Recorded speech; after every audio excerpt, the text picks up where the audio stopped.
नमस्कार दोस्तों, स्वागत है आप सभी का online data first day YouTube channel पर। इस वीडियो में हम बात करने वाले हैं टीजीटी पीजीटी भर्ती को लेकर। टीजीटी पीजीटी भर्ती के अंदर 22,000 सीटों के बारे में एक बड़ी अपडेट को लेकर।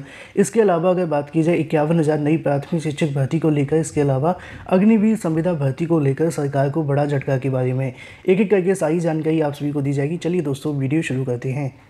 जैसा कि दोस्तों आप सभी जानते हैं कि सरकार के माध्यम से कोई भी यहाँ से भर्ती निकाली जाती है या फिर भर्ती से संबंधित जानकारी दी जाती है और वो जानकारी कहीं ना कहीं न्यायालय में ना जाए तो ऐसा संभव देखने के लिए नहीं मिलता है। और ये किसी एक भर्ती के अंदर नहीं है। अगर बात की जाए भारत की हर भर्ती और हर भर्ती की प्रक्रिया न्यायालय के अंदर जाती है और जब तक न्यायालय से फैसला नहीं हो जाता तब तक उस पर कोई भी अंतिम मोहर नहीं लगती है।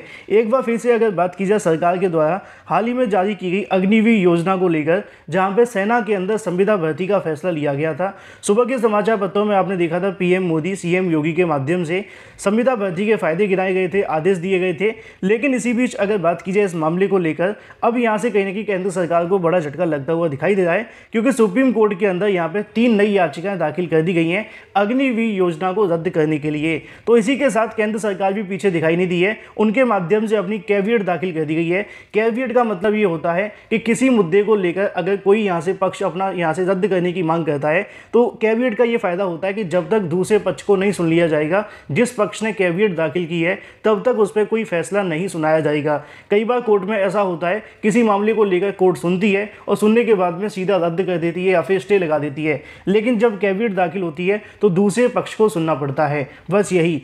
अब अगर बात की जाए केंद्र सरकार के माध्यम से सुप्रीम कोर्ट में अपनी जो कैविएट है वो दाखिल कर दी गई है, जिससे कि सुप्रीम कोर्ट उनके पक्ष को बिना सुने किसी प्रकार का कोई भी फैसला न दे सके। यहाँ पे आप सभी को देखने के लिए मिल भी जाएगा, जैसा कि यहाँ पे लिखा हुआ है कि सुप्रीम कोर्ट के अंदर 3 याचिकाएं दाखिल हो चुकी हैं। अब इन 3 याचिकाओं को लेकर सरकार के मन में चिंता है, जिसके चलते केंद्र सरकार की ओर से कैविएट दाखिल कर दी गई है। सुप्रीम कोर्ट में यहाँ पे आप सभी को देखने के लिए मिलता है कि एक तरफा जो आदेश है वो न दिया जाए जब तक सरकार को न सुन लिया जाए। नीचे आप सभी के सामने जानकारी देखने के लिए मिलेगी। अगर बात की जाए तो सोमवार को एडवोकेट हर्ष इसके अलावा तीसरी याचिका पेश करते हुए सुप्रीम कोर्ट में इस मामले को लेकर गुहार लगाई गई है और यहाँ से संविदा के माध्यम से होने वाली संविदा भर्तियों को रद्द करने की भी मांग देखने के लिए मिली है। आज की तारीख को मिलाकर लगभग 3 से ज़्यादा याचिकाएं सुप्रीम कोर्ट में दाखिल हो गई हैं। तो वहीं दूसरी तरफ सरकार की ओर से यहां से कैविएट दाखिल कर दी गई है। इन मुद्दों पर लगातार आप सभी को सुनवाई देखने के लिए मिलेगी। एडवोकेट अगर बात की जाए अजय सिंह के माध्यम से कहना है कि 4 साल की योजना से युवाओं की सेना भर्ती की जा रही है। अगर बात की जाए युवा व्यवस्था में 4 साल का कार्यकाल पूरा होने पर अग्निवीर आत्म अनुशासन बनाए रखने के लिए न तो पेशेवर रूप से और न ही व्यक्तिगत रूप से पर्याप्त होगा, और ऐसे में कहीं ना कहीं जो यहाँ से ट्रेनिंग किए हुए अग्निवीर होंगे वो इधर उधर भटकने की समस्याएं और बनेगी। लेकिन वही दूसरी तरफ बात की जाए अपनी अगली अपडेट के बारे में, जो कि संबंधित है टीजीटी पीजीटी भर्ती को लेकर। जैसा कि दोस्तों आप जानते हैं कि टीजीटी पीजीटी भर्ती के अंदर पदों की संख्या कम आने से लगातार अभ्यर्थी परेशान है और हर अभ्यर्थी के मन में सवाल है कि टीजीटी पीजीटी भर्ती के अंदर पदों की संख्या बढ़ जाए। अभी हाल ही में आप सभी ने देखा था कि चयन बोर्ड के सामने छात्रों के माध्यम से धरना प्रदर्शन दिया गया। चयन बोर्ड ने यह कहा था कि जो टीजीटी पीजीटी के अंदर पद बढ़ाए जाने का जिम्मा होगा 22,000 पदों के लिए, वो केंद्र सरकार या फिर माफ की राज्य सरकार के माध्यम से हो सकता है, और जो भी यहाँ से स्टेट गवर्नमेंट करेगी उसी के आधार पर चयन बोर्ड के माध्यम से कार्य किया जाएगा। लेकिन 22,000 पदों के लिए कल की तारीख में लखनऊ के इको गार्डन के अंदर छात्रों के माध्यम से यहां से धरना प्रदर्शन दिया गया था। यहां पे भी आप सभी को देखने के लिए मिलेगा। अगर बात की जाए 8,300 2016 संजय सिंह की याचिका के ऊपर सुप्रीम कोर्ट के माध्यम से एक आदेश दिया गया था कि टीजीटी पीजीटी भर्ती के अंदर जितने भी तदर्थ शिक्षक मौजूद हैं उनको शिक्षक भर्ती में बैठने का मौका दिया जाए और कुछ वेटेज देते हुए उनको चयनित होने का मौका मिले। अगर वो चयनित होते हैं, सफल होते हैं, असफल होते हैं, उन सभी की सीटों को जोड़कर भर्तियों के माध्यम से भरा जाएगा। उसी को लेकर आपके संज्ञान में लाना है कि हाल ही में उत्तर प्रदेश माध्यमिक शिक्षा सेवा चयन बोर्ड की ओर से 4,163 पदों के लिए यहाँ से भर्ती का विज्ञापन जारी कर दिया गया। तो वहीं दूसरी तरफ मुख्यमंत्री के माध्यम से 27,000 पदों विज्ञापन जारी करने की बात की गई थी। नीचे आप सभी के सामने जानकारी लिखी है कि उत्तर प्रदेश सरकार के माध्यम से सुप्रीम कोर्ट के आदेश का अनुपालन नहीं किया जा रहा है, जिसकी वजह से अशासकीय सहायता प्राप्त माध्यमिक विद्यालयों के अंदर तदर्थ अल्पकालिक और कैजुअल शिक्षकों के रिक्त पदों के चलते कहीं ना कहीं यहाँ से जो भर्तियां वो नहीं हो पा रही हैं। ऐसे में चयन बोर्ड के पास में लगभग 7,000 से अधिक पदों का अधियाचन मिला था, लेकिन अंत में जो विज्ञापन जारी हुआ वो सिर्फ 4,163 पदों पर देखने के लिए मिला। नीचे आप सभी के सामने जानकारी भी देखने के लिए मिल जाती है। अतः आपसे निवेदन किया जाता है कि माध्यमिक शिक्षा सेवा चयन बोर्ड के द्वारा जारी टीजीटी पीजीटी 2022 के विज्ञापन में सभी तदर्थ अल्पकालिक संविदा शिक्षकों को पदों को स्थान पर नियमित भर्ती जो है वो की जाए, क्योंकि सुप्रीम कोर्ट के तहत तत्काल अधियाचन भेजने और कंप्यूटर विषयों को विज्ञापन में शामिल करने, तदर्थ संविदा व्यवस्था को खत्म करने का जो आदेश है पहले ही दिया गया है।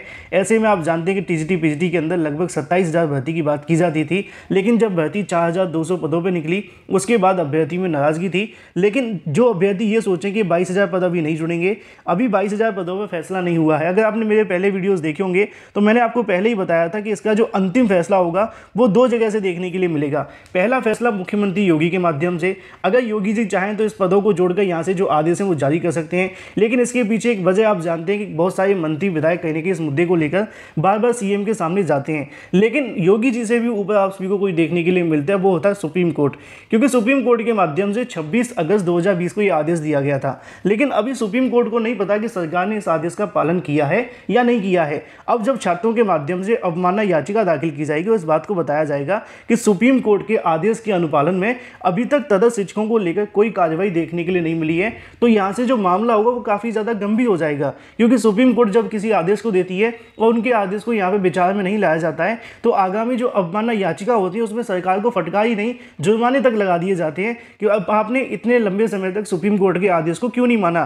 तो मान करके चलें कि जब सुप्रीम कोर्ट के अंदर सुनवाई होगी 22,000 पदों के लिए, तो यहाँ से छात्रों की जो जीत है वो लगभग तय आप सभी को दिखाई देगी। क्योंकि इसकी वजह है सुप्रीम कोर्ट के माध्यम से पहले ही दिए गए आदेश, ऐसे ही उन्होंने शिक्षा मित्रों के रूप में दिया था।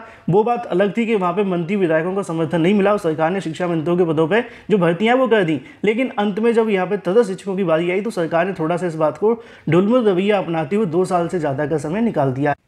क्योंकि तटस्थ शिक्षकों की 22,000 सीटों को लेकर जो रास्ता साफ होना है वो सुप्रीम कोर्ट से ही होना है। भले ही थोड़ा सा आपको इंतजार करना पड़ेगा, लेकिन अभी भी संभावना है कि सीटों की संख्या जुड़ सकती है, लेकिन जो भी होगा वो सुप्रीम कोर्ट जाकर। वहीं दूसरी तरफ बात की जाए अपनी अगली अपडेट के बारे में, जो कि संबंधित है उत्तर प्रदेश में आने वाली नई प्राथमिक शिक्षक भर्ती के विज्ञापन के लिए। प्राथमिक शिक्षक भर्ती के विज्ञापन की बात की जाए, बहुत सारे छात्रों को ऐसा लगता है कि अब उत्तर प्रदेश के अंदर नई शिक्षक भर्ती का विज्ञापन जारी नहीं होगा। तो ये उनके मन का भ्रम है कि नई शिक्षक भर्ती का विज्ञापन जारी नहीं होगा।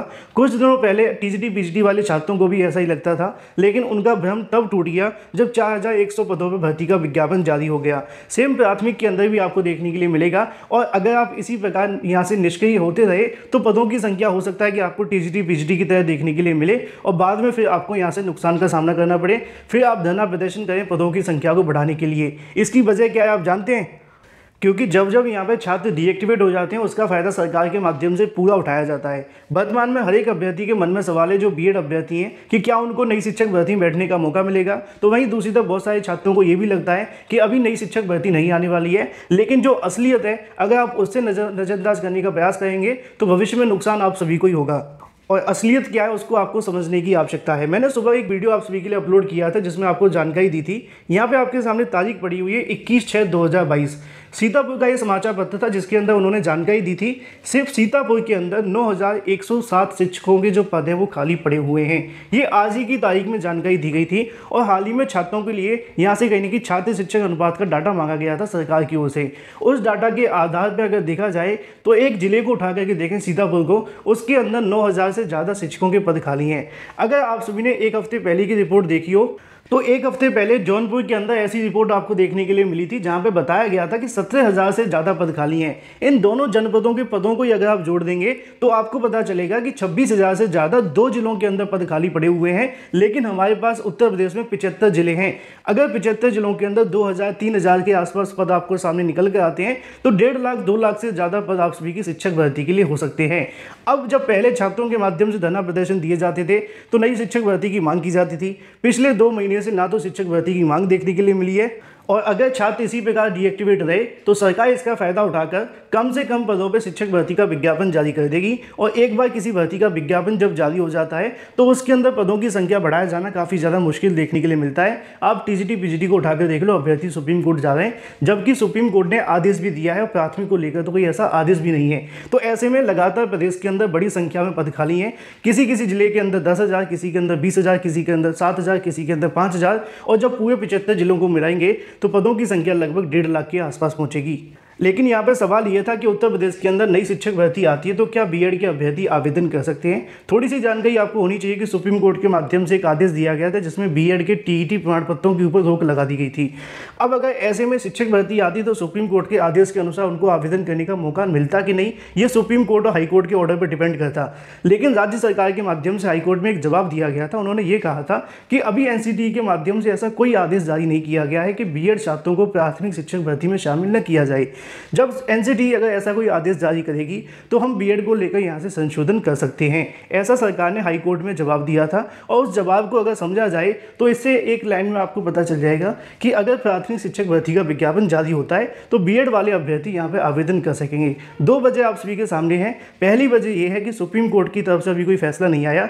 दूसरी वजह आप जानते हैं कि भाई हाई कोर्ट में कोई अंतिम फैसला नहीं हुआ और राज्य सरकार कहती है कि एनसीटी के माध्यम से जब तक कोई अंतिम आदेश नहीं आ जाता उससे पहले हम बीएड के लिए कोई फैसला नहीं लेंगे, क्योंकि यहाँ पे सेंट्रल गवर्नमेंट की जो भी यहाँ से रूल एंड रेगुलेशंस होंगे उनको स्टेट गवर्नमेंट मानने के लिए बाध्यकारी होगी। और यहाँ से सेंट्रल गवर्नमेंट एनसीटी के माध्यम से 28 जून 2018 को नोटिफिकेशन जारी करते हुए बीएड छात्रों को प्राथमिक शिक्षक भर्ती में शामिल किया गया था। टिल डेट तक अभी कोई भी नया आदेश जारी नहीं हुआ है और जब तक कोई नया आदेश जारी नहीं होता तब तक बीएड वाले अभ्यर्थी प्राथमिक के अंदर पूरे तरीके से सेफ हैं। मुझे उम्मीद है कि आपके सवालों का जवाब मिल गया होगा। वीडियो को लाइक कर दें, साथ ही शेयर कर दें और चैनल को सब्सक्राइब